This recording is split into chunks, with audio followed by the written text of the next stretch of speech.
Régionale. La situation actuelle dans la région, plus particulier en Gambie, dont le Sénégal est le seul voisin, est d'un intérêt et la Suisse a aussi félicité le Sénégal pour son leadership dans la récente crise gambienne, favorisant une résolution pacifique et aussi une solution qui a respecté la volonté du peuple gambien. Je pense aussi là, Monsieur le Président était une personnalité absolument importante pour cette solution et je pense qu'on peut qu'être heureux qu'il ose aussi prendre la parole et se mêler dans ces conflits. Et sachez aussi que le Haut Commissariat aux droits de l'homme va ouvrir à Dakar son bureau régional en Afrique de l'Ouest et du Centre, une marque de satisfaction quant à la protection des droits humains au Sénégal. Le mémorandum a été signé à Genève lors d'une audience que le chef de l'État a accordée au commissaire Zeid Al-Hussein. Le président Macky Sall a également reçu d'autres représentants d'organismes internationaux. La synthèse de notre envoyé spécial, Omar Ning. Il fut le premier président de l'Assemblée des États parties de la CPI. Aujourd'hui à la tête du Haut Commissariat aux droits de l'homme. Au président Macky Sall, Zeid Al-Hussein vient marquer toute sa satisfaction quant à la situation des droits de l'homme au Sénégal. Suffisant pour ouvrir à Dakar un bureau pour l'Afrique de l'Ouest et du Centre. Avec le ministre des Affaires étrangères, il signe le mémorandum devant le chef de l'État. It was a great honor for me to meet the president this morning. Ça a été un honneur de rencontrer son Excellence le président de la République et d'avoir cette réunion au cours de laquelle nous avons signé un mémorandum d'intention concernant notre présence en Afrique de l'Ouest et du Centre. Et c'est le signe d'une excellente relation que nous avons avec le gouvernement du Sénégal et qui nous permet de travailler ensemble pour la promotion et la protection des droits de l'homme. Nous avons parlé de la situation des droits de l'homme. Bien évidemment, il y a toujours des défis dans ce domaine, mais nous sommes satisfaits de la trajectoire globale du pays en ce qui concerne la protection et la promotion des droits de l'homme. La politique de santé du président Macky Sall a également reçu une sanction positive à travers une autre signature, celle d'une convention portant sur les immunités et privilèges accordés au Fonds mondial de lutte contre le sida, la tuberculose et le paludisme. Marc Diboul en est le directeur général. C'est vraiment un honneur pour nous, le Fonds mondial, d'avoir pu rencontrer à nouveau le président Macky Sall pour cette signature de cette convention privilégiée immunité, mais qui est en fait un acte aujourd'hui qui permet de regarder vers le futur et notamment saluer le leadership du président Macky Sall.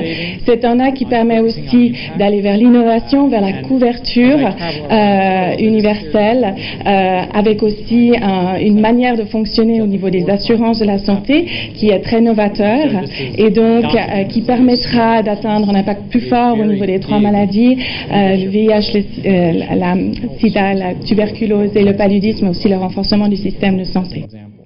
Le président de la République accorde une importance à l'accès à Internet pour tous et à moindre coût.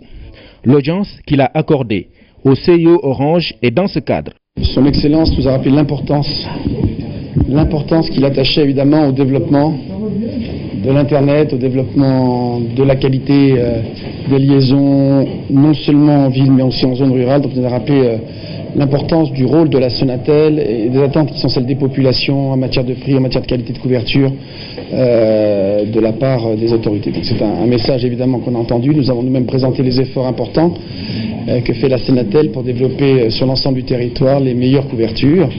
Nous avons aussi fait le point d'un certain nombre de dossiers plus précis, en particulier qui des nouveaux enjeux du développement. Nous avons nous-mêmes insisté sur ce qui permettrait, après la baisse très importante du prix d'Internet annoncée par la Sonatel, 10%, entre 10 et 20% sur l'Internet fixe, plus 40% d'offres disponibles sur mobile. Il nous a encouragé à poursuivre dans cette orientation en cohérence avec le plan Sénégal Émergence. Pour un Sénégal émergent, il faut une politique commerciale dynamique. Le président Macky Sall y travaille. Le Centre du commerce international est en phase. Je retiens l'engagement profond du président Macky Sall pour faire avancer des sujets cruciaux pour la transformation économique du Sénégal. D'abord, la montée en gamme, la valeur ajoutée, la diversification, essayer de faire en sorte que le Sénégal exporte moins de matières premières, plus de produits transformés. Deuxième, c'est son engagement envers les jeunes, l'emploi des jeunes, l'emploi des femmes, en gros, un agenda d'amélioration de la compétitivité des petites et moyennes entreprises. Ces deux vecteurs sont des vecteurs sur lesquels les centres de commerce international aident déjà le Sénégal depuis des années et où nous avons convenu de passer en une action un peu plus soutenue, d'une envergure un peu plus importante pour, encore une fois, contribuer à ces plans d'émergence Sénégal qui est sa marque. Le chef de l'État a également reçu Mohamed Ibrahim, président de la fondation Mo Ibrahim. Il a dit au président toute son admiration pour le rôle qu'il a joué en Gambie. Les performances du Sénégal au plan économique ont été également saluées. Nous l'écoutons au micro de Oumar Nying. C'était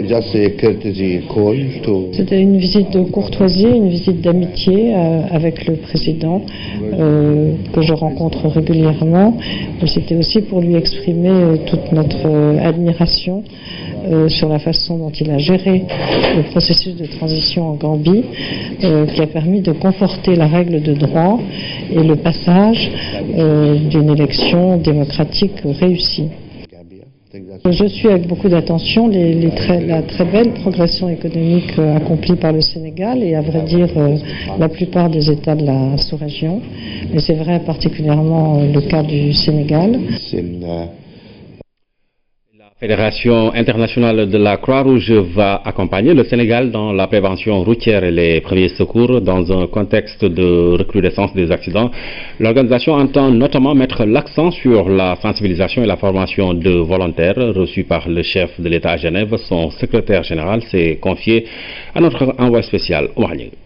Le chef de l'État nous a fait l'honneur de nous recevoir pour faire ensemble le point sur la situation humanitaire dans le monde et donc les activités que le mouvement Croix-Rouge, Croissant-Rouge est en train de mener. En outre, nous avons abordé un point extrêmement important qui porte sur la prévention routière et les premiers secours. Parce qu'on s'est rendu compte que dans les pays africains, là où il y a moins de voitures, on a le plus d'accidents. Et le Sénégal, malheureusement, aussi connaît son lot donc, de souffrances dans ce domaine. Et nous nous proposons, avec l'expérience de la Croix-Rouge, du Croissant-Rouge dans ce domaine, d'accompagner les autorités sénégalaises ainsi que la Croix-Rouge nationale pour y répondre. D'abord, en faisant donc, du travail de sensibilisation, qui doit être continu, s'inscrit dans la durée, mais également aussi de formation de volontaires, donc pour qu'ils continuent au niveau des communautés et auprès des jeunes d'avoir ce changement de comportement et d'attitude, de mettre en place l'équipement qu'il faut, notamment les casques. Donc pour les jeunes, il ne s'agit pas simplement de verbaliser, mais de donner les équipements. Et là, nous pouvons aussi appuyer dans ce sens. Et que ces équipements qui aussi répondent à des normes. Donc le casque, quand on le porte, il doit être assez solide. Il doit aussi répondre aux normes et standards. Et c'est dans ce sens que nous apporterons donc, notre soutien. Voilà pour la visite du président de la République en Suisse. Ici, chez nous, l'Union des gestionnaires des aéroports d'Afrique du Centre et de l'Ouest s'implante à Dakar. L'accord de siège a été officiellement signé avec l'État du Sénégal. L'ambition de l'organisation est de développer le transport aérien africain qui se situe à hauteur de 4% du trafic international. Lamine Touré. Coopération ou encore assistance entre l'État du Sénégal et l'Union des gestionnaires d'aéroports d'Afrique du Centre et de l'Ouest. Cet accord de siège met officiellement en vigueur l'une des recommandations phares de la 10e Assemblée générale de l'UGACO tenue en 2016 à Abidjan. L'objectif de l'UGACO pour l'ensemble de nos aéroports, c'est bien aussi de faire en sorte que le transport aérien africain soit à la mesure de la population et de la taille du continent. C'est un point important à soulever de savoir qu'on ne représente que 4% du transport aérien mondial, alors que c'est plus d'1 milliard de population en Afrique, plus de 50 pays. Les défis sécuritaires restent l'enjeu qui interpelle cette organisation. La collaboration dans ce sens constitue ici une préoccupation majeure. Dans un tel contexte, il appartient à une institution comme la vôtre de mettre en place des mécanismes pour aider nos États à exploiter les aéroports sûrs, sécurisés financièrement sains et compatibles avec leur environnement. L'implantation de l'Union des gestionnaires d'aéroports d'Afrique du Centre et de l'Ouest vient conforter la vision d'un État. Le Sénégal se veut une plateforme aérienne de qualité. Pour y arriver de manière résolue, un vaste programme est en cours de réalisation, notamment à l'intérieur du pays. Votre choix sur le Sénégal est en phase avec l'ambition de notre pays. Le président de la République, dans le cadre du plan Sénégal émergent, a promis d'accompagner les aéroports du Sénégal pour la remise aux normes de certains aérodromes et de la construction. Donc c'est un projet qui va tourner autour de 100 milliards et qui va permettre au Sénégal, étant un hub, de mieux asseoir sa suprématie sur le plan aéroportuaire. Les 17 pays membres de l'UGACO plus la SECNA comptent travailler sans relâche pour l'atteinte de ces objectifs. Ils sont sécurité et développement du transport aérien africain. Un nouveau plan minéral pour le Sénégal, c'est dans l'optique d'une meilleure connaissance des ressources dont dispose le pays. Ce plan devra aussi aider dans les prises de décision pour l'aménagement du territoire, mais aussi dans la négociation de futurs contrats d'exploitation. Philomène Constance Diagne. Il a fallu attendre plus de 30 ans pour voir le plan minéral du Sénégal actualisé. Ce nouvel outil réalisé par des géologues de l'UCAD comporte 3 parties. Elles sont relatives aux formations cristallophiliennes, aux bassins sédimentaires et aux fiches programmes. Ces substances également, on peut arriver à montrer une distribution géographique de ces substances au niveau du Sénégal en disant à chaque lieu, à chaque point, telle roche qu'on trouve peut correspondre donc à tel ou tel minerai ou tel métal. C'est ça le but essentiel, ce qui fait que donc actuellement, au moins au niveau du Sénégal, on a une idée des potentialités minières et de la qualité, pas de la quantité, de la qualité des potentialités minières qui se trouvent au Sénégal. Cette mise à jour des infrastructures cartographiques, géologiques et minières localise en détail les ressources du territoire. Le plan devrait aider à améliorer les revenus de l'État sur l'exploitation des substances minérales. Comme vous le savez, j'ai toujours l'habitude de dire que nous ne pouvons pas faire la promotion d'un secteur qu'on ne connaît pas. Et je pense que déjà ce plan minéral contribuera en tout cas à connaître davantage de nos ressources minérales. Et avec le nouveau code minier, de nouvelles ressources seront mises à disposition du secteur minier pour en tout cas plus de recherche et une meilleure connaissance de nos ressources minérales.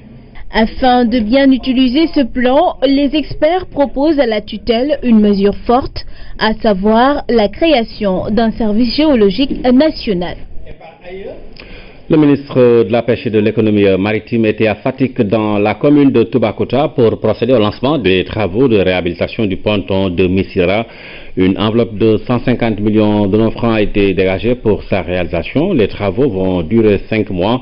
L'infrastructure devrait permettre la relance du secteur de la pêche à Missirah. Claire Diop. Cérémonie de lancement des travaux de réhabilitation du ponton de Missirah dans le Nyombato. C'est une vieille doléance des populations qui est ainsi satisfaite. La réalisation de cette infrastructure va faciliter les débarquements et embarquements des pirogues en provenance de toutes les côtes du Sénégal. Le geste traduit la vision du gouvernement de développer le secteur et d'impulser l'économie maritime. Nous allons y investir 150 millions pour réhabiliter le ponton de Missirah. L'entreprise est retenue suivant un appel d'offres et va démarrer immédiatement ces travaux qui vont durer 5 mois. Cela signifie que dans 5 mois, Inch'Allah, le ministre de la Pêche et de l'économie maritime viendra ici pour procéder à l'inauguration du ponton de Missirah. Dans le programme, les femmes ne sont pas en reste. Il est prévu la construction d'aires de transformation pour améliorer les conditions de travail. Le ministre a également remis des moteurs subventionnés, des filets de pêche et 200 gilets de sauvetage pour plus de sécurité en mer. Le président Macky Sall a mis à la disposition des pêcheurs 5 milliards de francs CFA. Tout pêcheur qui achète un moteur reçoit une subvention d'1 million de francs. C'est une première, c'est du jamais vu. C'est la première fois qu'un président de la République fasse cela. La démonstration est ainsi faite. Ces moteurs-là ont reçu des subventions de 1 million. Et ce sont des moteurs tout neufs. Les gilets qui coûtaient 5 000, 7 000, 8 000 francs, le président nous a instruit de mettre à la disposition des pêcheurs ces gilets à 2 500 francs pièce. Et chaque année, nous commandons 20 000 gilets. Les travaux de réhabilitation du ponton de Missira vont durer 5 mois. Une fois réalisée, l'infrastructure va contribuer aisément à l'essor de la pêche artisanale dans cette zone où plus de la moitié de la population est pêcheur. Toujours dans le secteur de la pêche, nous parlons du business des vieux filets de pêche. Après avoir longtemps servi en mer, ils ont maintenant droit à une seconde vie. Avec le recyclage, la récupération des filets de pêche usés est devenue une activité qui prend de l'ampleur à Dakar. Comment ces filets sont recyclés? La réponse dans ce reportage du jour signé Koumba Diakhtemar. L'émigration l'avait pris dans ses filets. Modou a vécu en Italie pendant 15 ans. Il est rentré au Bercail en 2012 et le revoilà pris entre les mailles des vieux filets de pêche qu'il récupère. J'ai commencé d'abord par la vente des vieux filets de pêche, ce pendant 20 ans. C'est par la suite que j'ai eu le visa pour l'Italie, où j'ai séjourné pendant 15 ans. Quand j'ai senti que je prenais de l'âge et que ma santé devenait fragile, je suis rentré au pays et j'ai renoué avec la vente des vieux filets de pêche. Des tas de filets usés, ils sont triés, coupés et rangés selon la taille avant d'être mis sur le marché pour un second usage, celui-là domestique. Nous les vendons aux jeunes marchands ambulants. Ces filets peuvent être utilisés pour le bain, pour faire la vaisselle ou le nettoyage des toilettes. Les plus grands, on les vend à 100 francs, 15 francs pour les plus petits. La vente des vieux filets de pêche semble nourrir son homme, même si on reste vague sur les comptes et les bénéfices. Parfois ça marche, parfois non. Si ça marche par exemple, la dépense quotidienne est assurée. Pour ma famille à Touba, c'est 2000 francs. À Dakar aussi, je dépense 2000 francs par jour. Je paye mon loyer sans compter mon transport et celui des marchandises. C'est ça que vous voyez, je l'ai payé à 25 000 francs, mais plus de la moitié est irrécupérable. Je serai obligé de tout jeter. Du coup, je ne peux pas parler de bénéfices. Pour en savoir davantage sur la provenance, nous voilà à la plage de Yarar. Les filets abandonnés à même le sol attendent récupérateurs. Les filets neufs coûtent très cher, mais quand ils sont usés, on les bazarde juste pour avoir de quoi acheter le thé. Pourtant, les filets de pêche tout neufs ne coûtent pas moins de 80 000 francs. Avec le temps, ils s'usent et leur valeur marchande baisse, au grand bonheur des récupérateurs. La Chambre de commerce de Dakar va inverser la courbe des relations commerciales largement profitables au Maroc. Désormais, les chambres consulaires de Dakar et de Casablanca vont se retrouver 2 fois par an autour d'une grande rencontre économique. L'objectif des hommes d'affaires des deux pays est de trôner sur le commerce dans la sous-région africaine et pourquoi pas sur le continent. Envoyés spéciaux au Maroc, Moussaba et Issa Thiorogué. C'est dans ce quartier plein de vie que s'est installée la Chambre de commerce de Casablanca. L'endroit est accessible à tous. L'image de cette ouverture va du simple pousse-pousse au tramway de la ville. Les lieux sont très fréquentés par les hommes d'affaires africains qui en font un véritable carrefour certes, mais pour le Maroc, décidé à jouer le premier rôle dans le commerce intra-africain, le Sénégal est la priorité ainsi que sa porte d'entrée en Afrique subsaharienne, comme le soutient si bien Maroc Export dans sa volonté de positionner durablement les produits du royaume sur le continent. Nous sommes conscients que le Sénégal est une porte vers tout le marché de l'Afrique de l'Ouest, mais aussi pour renforcer et consolider une relation nord-ouest africaine, avec dernièrement notre retour au sein de l'Union africaine et notre demande d'intégration de la CEDEAO. Nous ambitionnons avec le Sénégal d'être des leaders dans le marché africain. Comme les Marocains, les hommes d'affaires sénégalais veulent aussi trôner sur le commerce africain. Pour la Chambre de commerce de Dakar, plus question de laisser seul le Maroc mener les débats. L'heure est plus tôt. au co-développement. Dans ce concept, nous mettons le fait que le Maroc détient certes une certaine technologie, mais le Sénégal aussi n'est pas exempt de technologie. Donc ce que nous pouvons faire, c'est échanger et ensemble développer. Nous ne pouvons plus accepter qu'il y ait un transfert de technologie dans un seul sens. Travailler ensemble, un message bien reçu par les Marocains qui proposent une nouvelle voie de relance des relations commerciales. Le contenu de cette relance, c'est la création d'une rencontre dans les deux pays 2 fois par an, que ça soit périodique, une date périodique où les entreprises marocaines et sénégalaises se rencontrent pour travailler ensemble sur les possibilités d'importation, d'exportation, soit de marchandises, soit de savoir-faire entre les deux pays. Amener le Maroc à un co-développement, une mission bien remplie par la Chambre de commerce de Dakar qui voulait absolument rebattre les cartes des échanges commerciaux. Et pour un nouvel esprit commercial, il fallait bien des amabilités entre les deux chambres consulaires. Le groupe SUPDECO organise la 7e édition du forum École Entreprise. Le thème de cette année est de préparer la recherche d'emploi. À l'ouverture ce matin, beaucoup d'entreprises ont répondu à l'appel des étudiants. L'école de commerce entend ainsi faciliter le contact entre demandeurs d'emploi et recruteurs. Hamid Diop. La 7e édition du forum École Entreprise a tenu ses promesses. Les étudiants du groupe SUPDECO et ceux d'autres écoles ont rencontré une panoplie d'entreprises. Des enseignes convaincues de la qualité de formation dans cette école. Les autorités, également fidèles au rendez-vous, ont rappelé l'importance de cette rencontre. Vous êtes des étudiants comme les autres, mais vous êtes des étudiants différents des autres.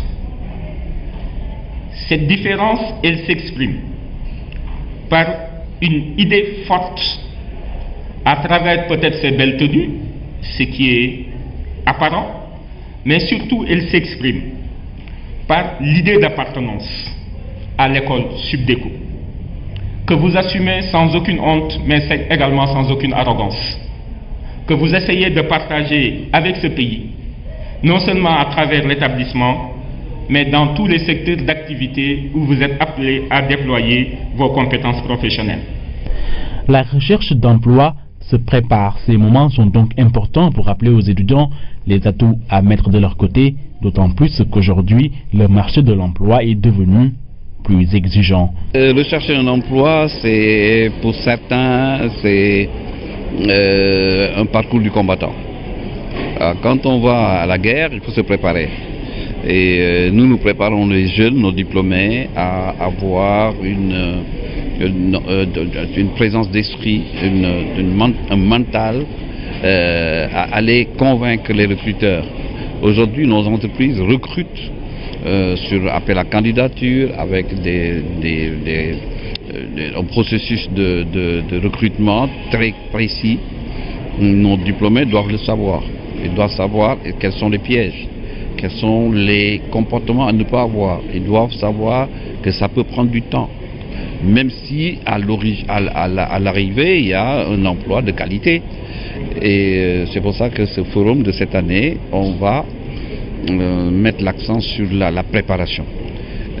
La formation, ensuite il y a la préparation à la recherche d'emploi. Ces enseignes sont bien connues au Sénégal et cette rencontre avec les étudiants permet à ces entreprises de découvrir de nouveaux talents, des étudiants bien formés qui ne demandent qu'à prouver. Sachez que c'est Serigne Mbaye Sy Mansour qui porte désormais la parole de la famille de Seydi El Hadji Malick Sy. Le nouveau porte-parole est connu pour son franc-parler, un profil qui fait l'unanimité. Son portrait avec Thierno Amadou Sy. Serigne Babacar Sy Mansour porte désormais la voix de la famille de Seydi El Hadji Malick Sy. Né en 1932, le nouveau porte-parole est connu pour son franc-parler. Fils aîné du deuxième khalife de Tivaouane, Serigne Mansour Sy, Serigne Mbaye Sy Mansour a appris le Saint-Coran et évolué auprès de son cousin, troisième khalife de Maodo, Serigne Abdoul Aziz Sy Dabakh. Ensuite, de 1997 à 2012, il a été au service de la Tariqa, aux côtés de Serigne Mansour Sy Borom Dara Ji, Loyal et fidèle serviteur, pendant plusieurs décennies, il a accompagné le porte-parole devenu khalife général des Tidjanes. Discret, pertinent, pieux, intègre, les qualités ne manquent pas au nouveau porte-parole. Forte personnalité, il prône la vérité et la justice au service de la paix, sincère et constant dans sa démarche de suivre à la lettre les préceptes de l'islam. Serigne Mbaye Sy Mansour a fait l'unanimité pour la famille de Maodo autour du khalife Serigne Abdoul Aziz Sy Al Amine. Le profil trouvé est le meilleur pour porter partout où besoin sera la voix de la Tijania. Il faut dire que les fidèles continuent toujours de rallier Tivaouane pour présenter leurs condoléances à la famille d'El Hadj Malick Sy. Nous y reviendrons avec Habib Mbaye. La violence au Sénégal, étiologie, manifestation, les travailleurs sociaux mènent les combats pour l'endiguer. Ils ont organisé un panel pour proposer réponse et prophylaxie sociale au phénomène. C'était à l'occasion de la Journée internationale du travail social célébrée ce 22 mars, Fanta Badji. Comme le stipule leur profession, ces travailleurs veulent promouvoir le changement social pour rétablir l'ordre social. Les uns et les autres sont dès lors invités à plus d'engagement pour améliorer le bien-être de tous. C'est un moment que nous saisissons chaque année pour faire entendre la position des travailleurs sociaux sur des problématiques sociales majeures. Et ce qui est intéressant dans cette démarche, c'est que c'est la perception et le discours social sur les violences qui sera entendu et de façon académique. D'accompagner les populations, de vraiment être là quand elles en ont besoin. Ce qui est le plus important, c'est que dans votre métier, vous savez être à des niveaux académiques les plus importants et en même temps être à des niveaux de mise en œuvre au plus près des populations. Cette journée constitue un grand moment de rassemblement pour les travailleurs sociaux, occasion de revisiter leur profession. Au-delà de son caractère fédérateur, il est attendu des propositions pertinentes pour freiner la violence qui gagne de plus en plus du terrain. À présent, l'actualité sous forme de brèves illustrées, elle va nous conduire en France et aux États-Unis. Nous démarrons par le Rwanda, où le président Paul Kagame a été reçu au Vatican. Le pape a présenté des excuses à Kagame pour le rôle joué par l'Église dans le génocide. C'est un récit de Louise Bizarre. Le président rwandais Paul Kagame est arrivé hier à Rome à l'occasion d'une visite officielle au Vatican. Le chef de l'État rwandais a répondu à l'invitation du souverain pontife afin d'évoquer les relations bilatérales entre son pays et le Vatican, une première. En novembre 2016, l'Église rwandaise a présenté des excuses officielles pour le rôle joué par certains catholiques dans le génocide ayant fait 800 000 morts dans le pays en 1994. Des excuses à minima toutefois, puisque l'Église n'a pas reconnu la responsabilité de l'institution dans le génocide, seulement celle des individus. Aujourd'hui, c'est le pape François lui-même qui réitère des excuses. Parce qu'avec ce silence de l'Église, il y a certaines personnes, des prêtres, et d'autres prélats, des religieux, qui étaient en quelque sorte couverts. Nous avions l'impression qu'ils étaient couverts. Mais avec cette déclaration, maintenant, ça va être clair. Et je crois que cette déclaration va aider le travail de la justice. À l'issue de la rencontre, le pape François a réitéré le pardon pour les péchés de l'Église. Le débat aura duré 3h30 face aux présentateurs de TF1. Plusieurs thématiques dont la laïcité, l'immigration, le financement des campagnes électorales, les questions internationales, l'insécurité et l'islam ont été abordées. Je veux arrêter l'immigration, c'est clair. Durant ces 3h30, se sont opposées des visions différentes de la société avec des programmes, mais aussi des passes d'armes. Ils ont aussi peu évoqué les casseroles que traînent certains candidats. François Fillon, le candidat désigné par le tirage au sort pour prendre en premier la parole lors de ce tour de conclusion, a avancé qu'il est le seul candidat capable de proposer l'alternance dans le plus sérieux. Benoît Hamon a opté pour un vote utile au moment où Marine Le Pen a profité de ses dernières secondes de parole pour attaquer l'Union européenne. Le patriotisme pugnace, elle veut libérer la France de l'Union européenne qui la cadenasse. Pour Jean-Luc Mélenchon, la cupidité doit céder la place à la vertu. Emmanuel Macron, ni de gauche ni de droite, dernier candidat à s'exprimer, s'est posé un rassembleur. Selon une enquête réalisée auprès de 1157 téléspectateurs âgés de 18 ans pour le compte de BFM TV, Emmanuel Macron a été le candidat le plus convaincant avec 29% d'avis favorables.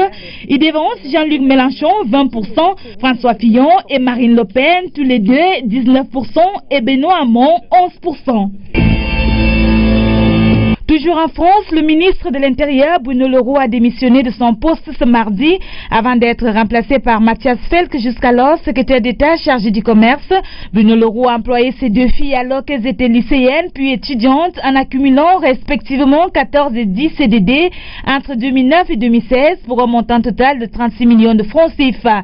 Le parquet financier a ouvert une enquête préliminaire sur l'emploi de ces deux filles. Des ordinateurs et tablettes seront bientôt bannis sur certains vols en provenance du Moyen-Orient. L'administration Trump a annoncé ce mardi l'interdiction pour les passagers de certaines compagnies aériennes faisant la liaison entre les 10 aéroports du Moyen-Orient et les États-Unis d'embarquer en cabine leurs appareils électroniques à l'exception de leur téléphone. Selon un responsable de l'administration Trump, et l'examen des renseignements indique que les groupes terroristes continuent de viser le transport aérien et cherchent de nouvelles méthodes pour perpétrer leurs attentats. La rubrique culture dans la société traditionnelle sérère, la culture du riz est destinée à la femme. C'est elle qui hérite de la parcelle de terre laissée par sa mère. Et c'est ainsi, depuis des générations, elle y fait de la riziculture pour nourrir la famille. Aujourd'hui, les femmes se sont constituées en GIE pour fédérer leurs forces, mais avec le manque de matériel et la salinisation des terres, l'activité est devenue difficile. Les aspects culturels de la riziculture, c'est dans la rubrique Au cœur de nos cultures avec Fatou Diouf.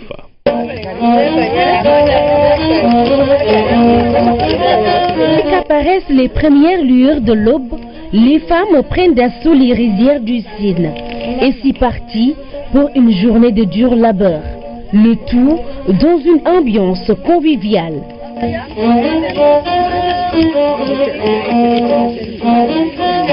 En milieu sérère, les femmes tiennent les rizières. De mère en fille, elles héritent d'une parcelle de terre. C'est la tradition.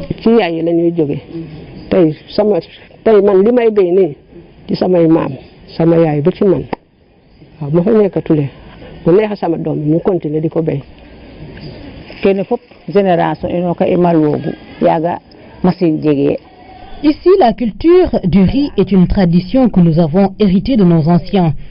C'était pour les filles de ma génération un moyen de gagner aussi de l'argent. À l'époque, la société était très organisée. Les jeunes s'occupaient de la culture et les parents, eux, de la récolte.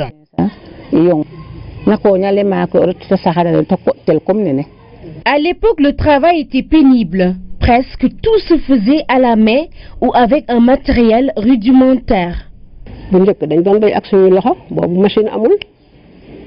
On cultivait avec des instruments très rudimentaires à l'époque. C'était très dur. On prenait le déjeuner au champ. Après, le riz récolté était séché à la maison, puis mis dans le sac pour la nourriture. Lorsque le riz mûrit, il y a tout un processus à suivre depuis la récolte jusqu'à la consommation.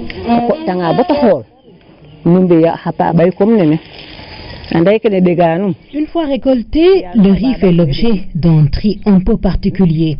Ensuite, il était conservé dans les greniers pour préparer la période de soudure.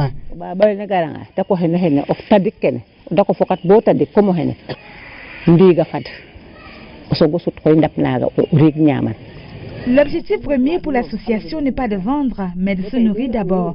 On se partage la production. Ce goût de la riziculture leur a été légué par leur mère. Ainsi, en 1994, elles se sont constituées en GIE dénommé les Jeunes Dames de Ndiandiaye Fatick pour perpétuer cette tradition. Après récolte, elles se partagent la production. Le riz est uniquement destiné au plat familial.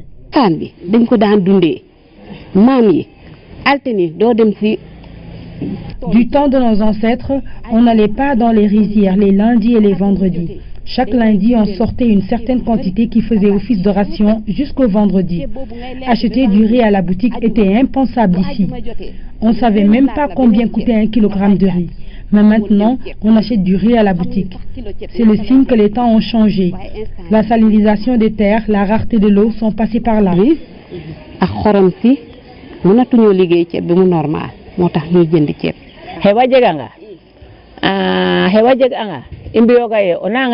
Il fut aussi un moyen d'entraide sociale dans nos terroirs. Quand survenait un événement, les gens étaient plus enclins à donner du riz en guise d'aide, en lieu et place de l'argent.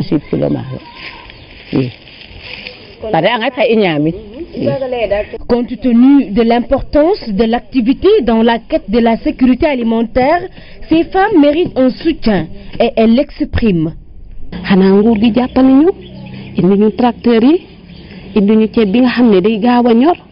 Nous sollicitons l'aide de l'État en tant que groupement. Nous voulons des tracteurs, mais aussi de nouvelles variétés de riz pouvant arriver très vite à maturation. En plus, il y a la dégradation des sols par les sels, que l'État nous aide à la stopper.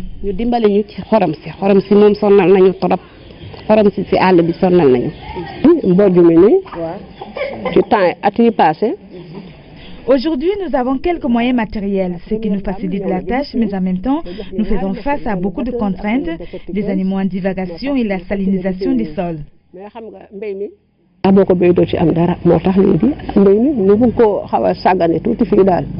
La culture du riz, une tradition des femmes du Sine, est devenue au fil du temps une activité agricole à part entière. Et dans un contexte de conquête de l'autosuffisance, les rizières de Ndiaye s'évertuent à apporter leur contribution.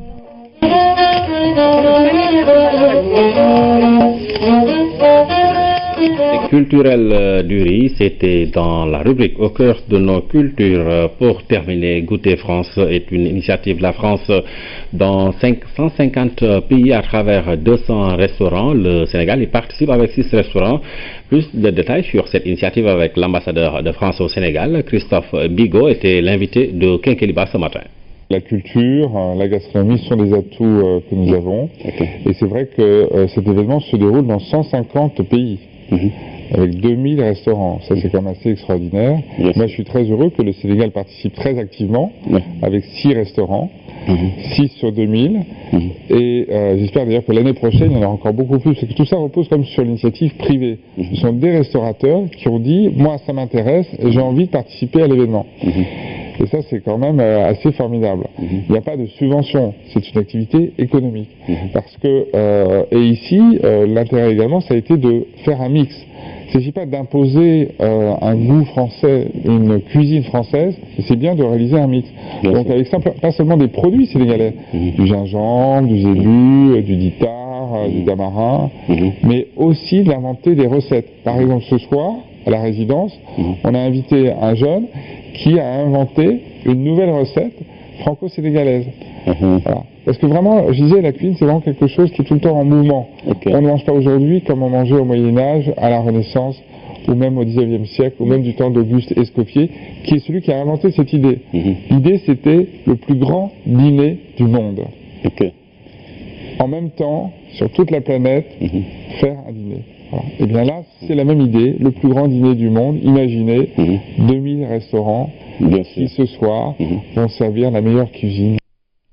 Alors, je rectifie un peu, l'initiative s'appelle Goût de France, et c'est une initiative de la France dans 150 pays à travers 200 restaurants, et le Sénégal y participe avec 6 restaurants. Voilà qui met fin à cette édition. Merci de nous avoir suivis. Passez d'excellents moments en compagnie de nos programmes.